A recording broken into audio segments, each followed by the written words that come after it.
Hello. Right, I'm recording this on my phone, so if I'm not actually looking directly at you.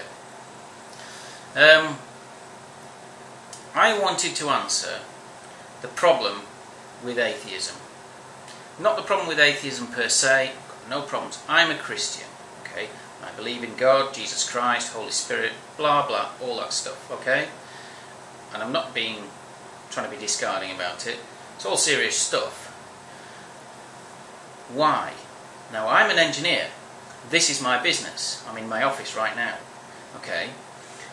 The reason why it's a problem is because there is a base assumption with atheism, right? That people don't realise. They're making a basic assumption, right, which is actually a bit stupid. They're saying they're not, but they actually are. And how I'm going to display this, and what I'm going to do is I'm going to show you the argument, okay? This is how it's going to work, right? First of all, I'm going to argue showing the argument that the atheists make, and it's a very simple argument, and I don't think any atheist would actually say it's not their position, right? Basically, okay, the atheist argument is it's a materialistic one. All this stuff I can see all this stuff, I can see that wall behind me, I can see it all. It's all physical stuff, and I can see it, right? And I can measure it, right?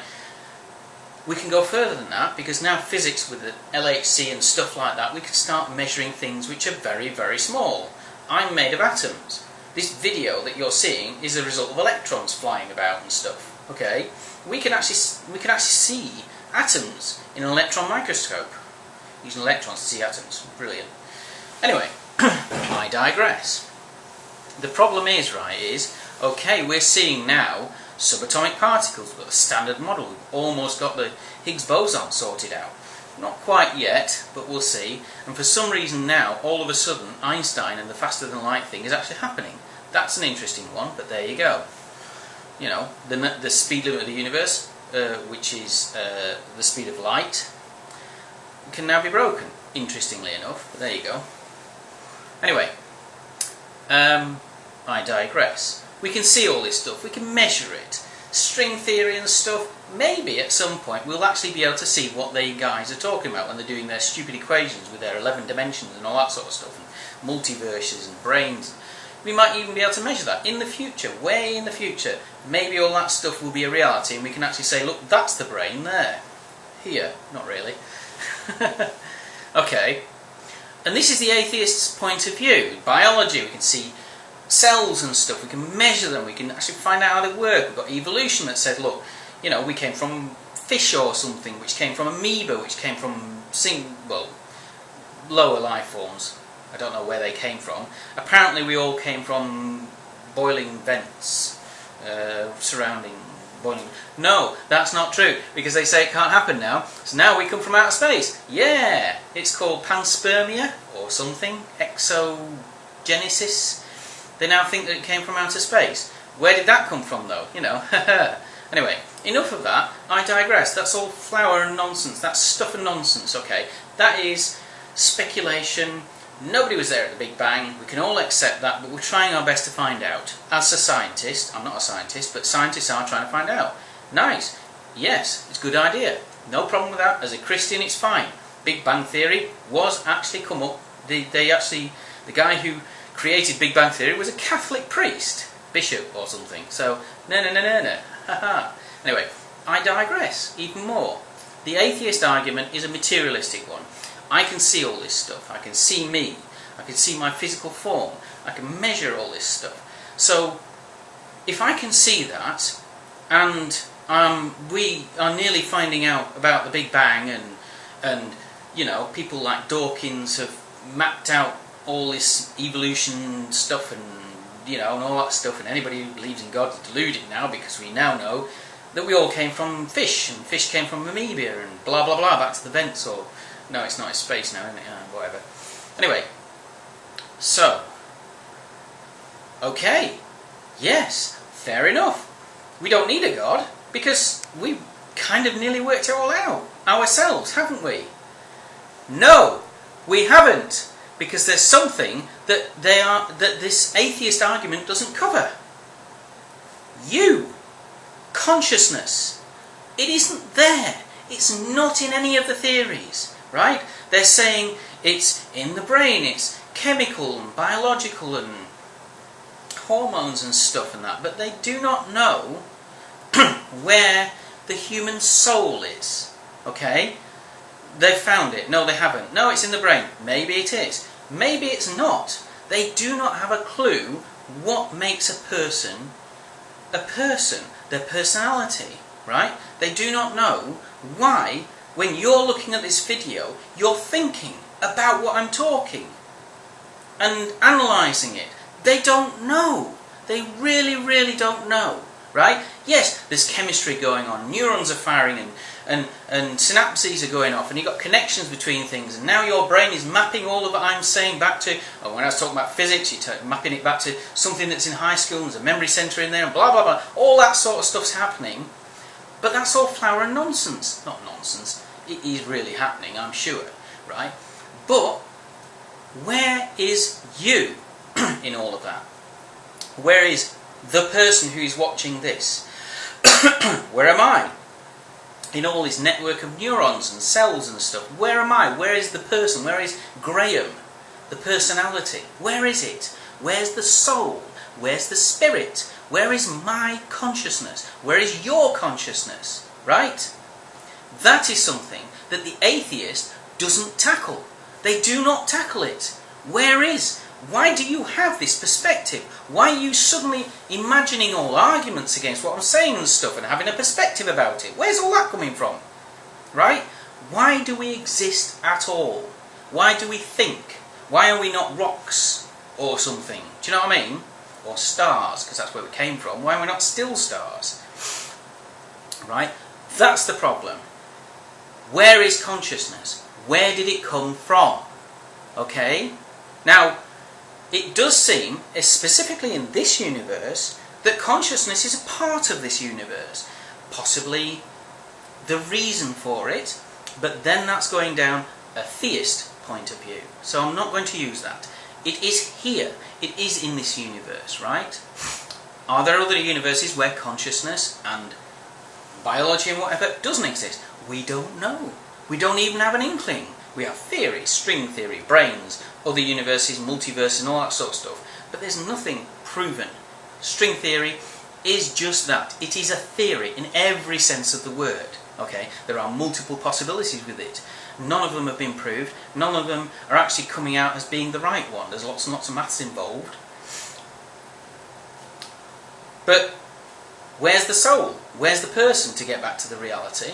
Now, that's the problem. The atheist says that the consciousness comes out of the universe. It is a part of the universe, a product, as if it were, due to a string and sequence of events, blah, blah, blah. Small things led to big things, and simple things led to more complex things, and voila, we got a brain. Yeah, well, this machine I'm recording it on is a computer. It's a phone, a mobile phone. I'm using the camera in it. And it's complicated. It's very sophisticated, right? And yet, it is not conscious. There is no consciousness involved in this phone, as far as I'm aware. Certainly taking the atheist perspective, it's a device. It's an electronic device. It doesn't actually have a soul or a spirit, right? If you carried on like that, look at the internet. A vast interconnected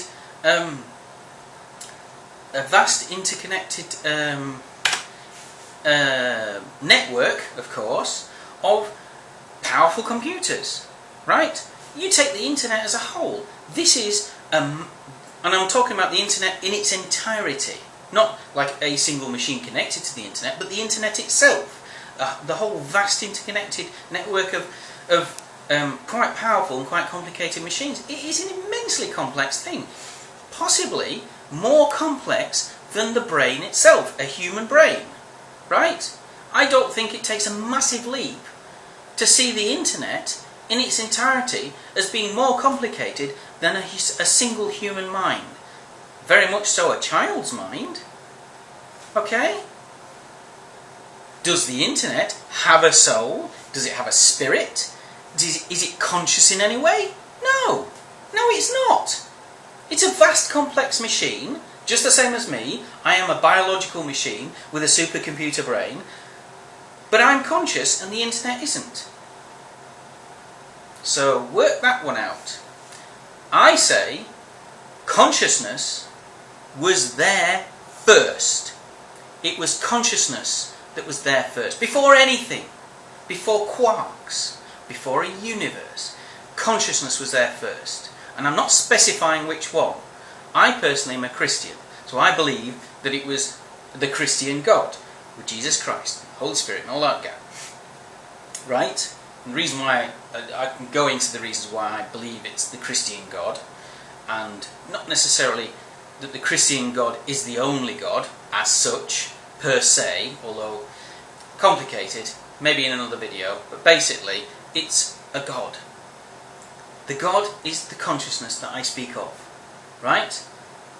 But you say, oh, but wait a minute, there's 4,000 religions and such. Yeah, there's 4,000 religions, all right. Yeah, just because Dawkins puts there's 4,000 religions in his book doesn't mean there are 4,000 religions, and you certainly wouldn't believe in any, certainly in like 3,900 and an awful lot are just stupid. Spaghetti Monster, I presume, is one of those 4,000 religions. Fairies is another. We all know they don't exist. Okay? But do they?